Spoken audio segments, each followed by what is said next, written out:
नमस्कार दोस्तों, मेरा नाम है मोहन अहिरवार और आप देख रहे हैं खबर तमर इंडिया का यूट्यूब चैनल। दोस्तों, मैं काफ़ी दिनों के बाद आपको कहानी सुना रहा हूं और इसके लिए मैं आपसे माफ़ी चाहता हूं, क्योंकि बीच में ऐसे कामों में फंस गया मैं। मुझे लग रहा है 1 महीने से ज़्यादा हो गया और बीच में एक वीडियो ज़रूर मैंने अपलोड किया था और हमारे चैनल का पूरा रीच डाउन हो गया है और इम्प्रेशन पूरा डाउन हो गया है क्योंकि वीडियो अपलोड ही नहीं हो पाया। लेकिन आप सबका आशीर्वाद रहा, मेरे गुरुदेव का आशीर्वाद मेरे साथ है, तो मुझे लग रहा है हम कवर कर लेंगे।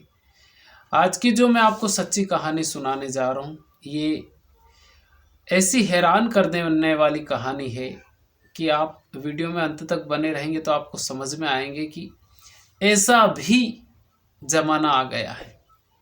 पिता उसके मुंबई में थे और वहीं पर काम करते थे। यहाँ पे माँ और बेटी अकेली थी। ये कहानी उत्तर प्रदेश के गोरखपुर की है। गोरखपुर के कैंपियरगंज थाना क्षेत्र में एक लड़की की कंप्लेन की जाती है और वहाँ पर थाने में ये बताया जाता है कि कैंपियरगंज थाना क्षेत्र में एक घर में एक लड़की ने आत्महत्या कर ली है। जब पुलिस को सूचित किया जाता है और पुलिस जब मौके पर पहुंचती है तो लड़की फंदे पर झूल रही थी और पुलिस ने उसको उस शव को कब्जे में लिया, पोस्टमार्टम के लिए भेजा। और जब पोस्टमार्टम के लिए पुलिस ने भेजा और जब पोस्टमार्टम रिपोर्ट आई तो उसमें पता चला कि इसने आत्महत्या नहीं की थी इस लड़की ने, बल्कि इसका गला दबाकर इसको मारा गया है। अब जब ये पोस्टमार्टम रिपोर्ट में ये सामने आया कि लड़की ने आत्महत्या नहीं की बल्कि उसको मारा गया, यानी उसका कत्ल किया गया है और गला दबाया गया है, तो उसके जो पिताजी जो कि मुंबई में रहते थे, जब ये पूरा उन्होंने सुना तो वो तुरंत मुंबई से उनके घर आए गोरखपुर में। और गोरखपुर में आने के बाद में उन्होंने एक लड़के के ऊपर शक जताया और उसका नाम बताया और एफआईआर दर्ज करवा दी थी कि इसके ऊपर शक है। जब उस लड़के को पुलिस ने अरेस्ट किया और अरेस्ट करने के बाद में उसने पहले तो पुलिस को घुमाया, लेकिन जब पुलिस ने अपना अंदाज बताया तो उस लड़के ने अपना मुंह खोल दिया। उस लड़के का नाम था सुनील गौड़ और उस लड़के ने जो बताया वो सबके लिए चिंता का विषय है। उसने बताया कि वो गांव में जहां पर ये लड़की की हत्या हुई उस गांव में वो जो गेहूं का भूसा होता है उसको बेचने के लिए अक्सर आया करता था। तो यहाँ पर जो लड़की की माँ थी उससे उसकी दोस्ती हो गई। जब लड़की की माँ से उसकी दोस्ती हो गई और दोस्ती फिर ये प्यार में बदल गई। प्यार में जब ये दोस्ती बदली तो फिर इनके आपस में संबंध बन गए। जब आपस में संबंध बन गए तो लड़का जो गौड़ नाम का जो लड़का जिसका सरनेम गौड़ है, वो लड़का बार बार उस गांव में आता और क्योंकि उस महिला का पति गोरखपुर में यानी घर में रहता ही नहीं था, वो मुंबई में रहता था। अब वो जब भी आता था उस महिला से संबंध बनाकर ही जाता था। लेकिन उस महिला की एक लड़की भी थी जिसकी उम्र 15 साल थी। अब उस लड़के की नज़र उस महिला की बेटी पर भी पड़ी। उस महिला की बेटी को भी उसने उसके प्यार के जाल में फंसाया और उससे भी दोस्ती कर ली। दोस्ती करने के बाद में उस लड़की यानी उस महिला की जो बेटी थी उसको उस लड़के से प्यार हो जाता है। इस वीडियो को अंत तक ज़रूर सुनिएगा क्योंकि बहुत सारी कहानियाँ होती है, लेकिन ऐसी कहानियाँ कलयुग में बन रही है जिसका अंदाज़ा हम और आप नहीं लगा सकते। जब उस महिला की बेटी से उसको प्रेम हुआ तो उसने उससे भी संबंध बना लिए। अब ये जब माँ और बेटी दोनों से उसके संबंध हो गए और फिजिकल उनकी रिलेशनशिप हो गई। वो लड़की मात्र 15 साल की थी और 15 साल की बेटी की माँ से भी उसके संबंध। जब भी वो गांव में आता, क्योंकि अब तो उसका अक्सर आना जाना, डर धमक उसको किसी का था ही नहीं, क्योंकि उस महिला का पति वो मुंबई में रहता था। अब जब भी वो गांव में आता तो उसको माँ अगर वो महिला मिलती तो उससे वो संबंध बना के निकल जाता, और उसकी वो नहीं मिलती तो उसकी बेटी भी उसके प्यार के जाल में फंसी हुई थी। अब आप बताइए कि दोनों से उसके संबंध थे, लेकिन ये जो 15 साल की लड़की थी, ये उसके ऊपर शादी का दबाव बनाने लगी। शादी का दबाव भी वो तब बनाने लगी जब उसको पता चला कि ये तो उसकी माँ का बॉयफ्रेंड है और पहले से उससे रिलेशनशिप है, तो वो उस लड़के के ऊपर शादी का दबाव बनाने लगी।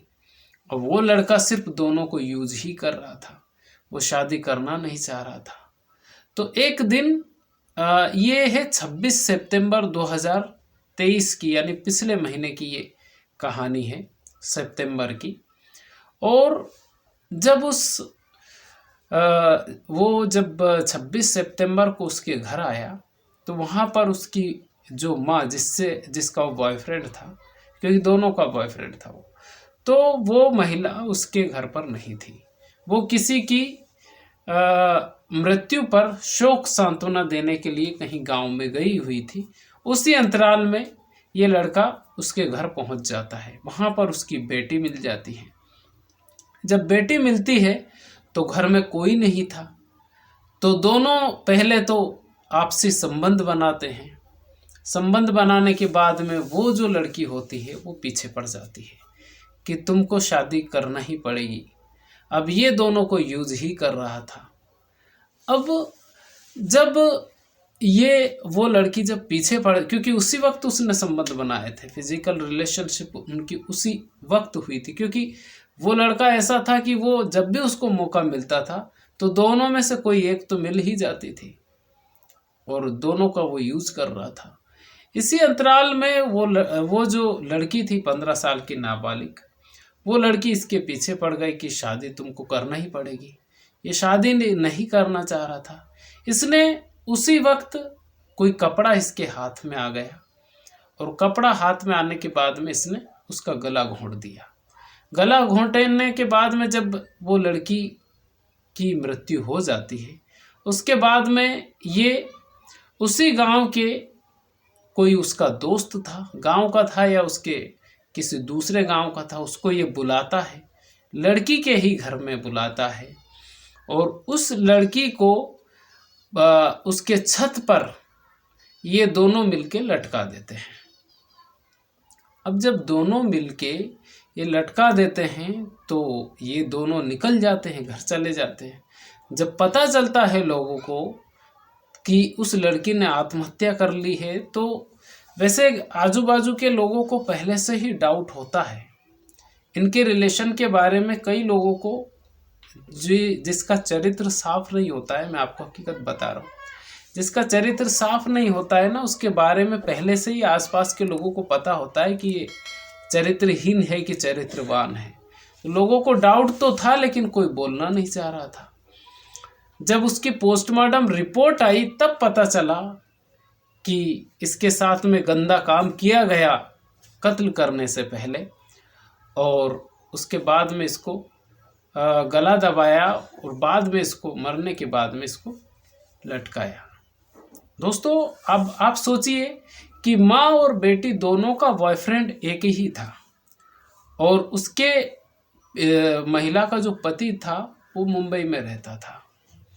अब कोई भी व्यक्ति, कल परसों करवा चौथ था, आपने देखा होगा कि करवा चौथ पे महिलाएं बाजारों में निकलने की जगह नहीं मिलती है और हर महिला पति की लंबी उम्र के लिए उपवास रखती है, व्रत रखती है।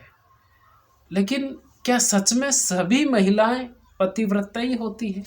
ये ऐसे ऐसे केस आते हैं सामने जिस पे शंका होती है, डाउट होता है। मैं ये कहता हूँ कि सिर्फ आपकी नीयत और आपका चरित्र साफ होना चाहिए। मुझे लगता है किसी व्रत उपवास करने की ज़रूरत नहीं है। ईश्वर आपकी उम्र अपने आप लंबी कर देता है। इस कहानी को सुनाने का मकसद किसी के दिल को ठेस पहुंचाना नहीं, बल्कि आपको जागरूक करना है। ये वीडियो आपको कैसा लगा आप हमें कमेंट करके ज़रूर बताइए। चैनल पर पहली बार आए हैं तो चैनल को सब्सक्राइब जरूर कर लीजिएगा। खुश रहिए, अपने माता पिता का ख्याल रखिए। अगर आपके घर में आपके दादा दादी हो तो 24 घंटे में 1 घंटा आप उनके पास जरूर बैठिए, क्योंकि वो जो आपको नॉलेज दे सकते हैं, वो जो आपको संस्कार दे सकते हैं, दुनिया की कोई यूनिवर्सिटी आपको ऐसे संस्कार, ऐसे नॉलेज नहीं दे सकती, ऐसा ज्ञान नहीं दे सकती। तो दोस्तों खुश रहिए। बहुत बहुत धन्यवाद आपका।